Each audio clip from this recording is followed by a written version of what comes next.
Dredge is a fishing simulator with an eldritch twist. It also features Spinelli. For a single-player fishing simulator with a surprising amount of world to discover, Dredge has some pretty cool mechanics. You explore the ocean Wind Waker style as you fish for money and dredge resources for upgrades. The map is easy to understand, which is a big plus for players like me who can't find their way out of a box. There are many objectives you can complete around the watery world.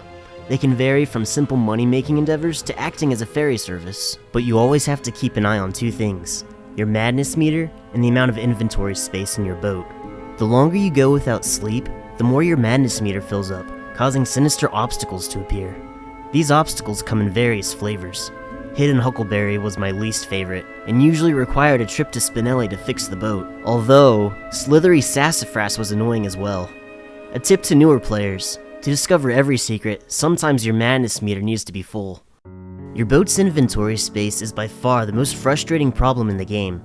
You unlock many tools you want to equip, reel in creepy fish you want to sell, and dredge many materials you want to use for upgrades, but there's never enough space. Yes, you can upgrade your ship space, which does increase your inventory, but it's never enough. The world of Dredge is super interesting to explore. The fish themselves are a big draw to the game. Each design is fun and makes you feel the weight of your catch. But the biggest appeal we had playing were the aberrations. Each fish has different mutations you can discover, and these things are awesome.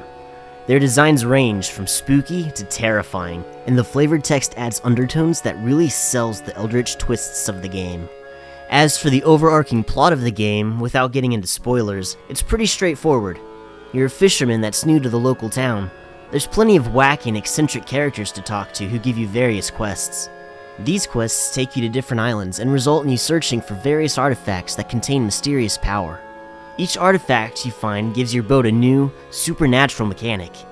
Now, how you use the artifacts in the end is up to you, and there are multiple endings to explore. However, we feel we should warn you, we found none of the endings to be super satisfying.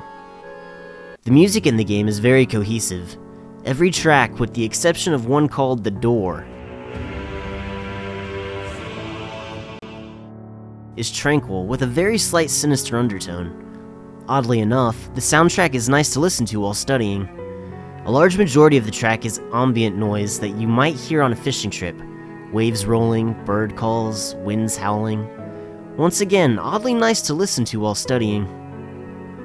While taking our time to complete the game, but not looking in every nook and cranny, we finished the main plot in about 10 hours. You can watch our entire playthrough in our livestream archives. But this game's replayability isn't the plotline or even the limited amounts of side quests.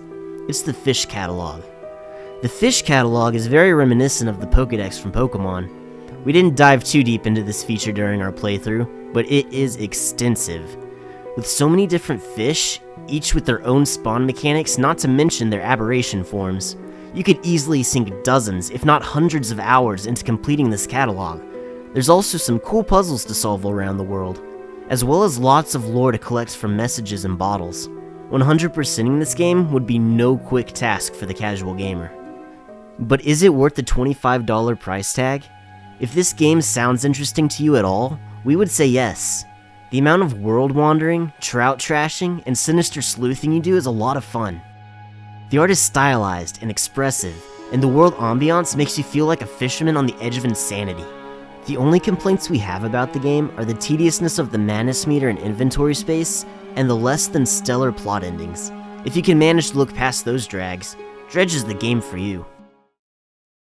And that'll do it for the review. If you found the info helpful, make sure to like the video and subscribe to the channel. Enjoy the outro.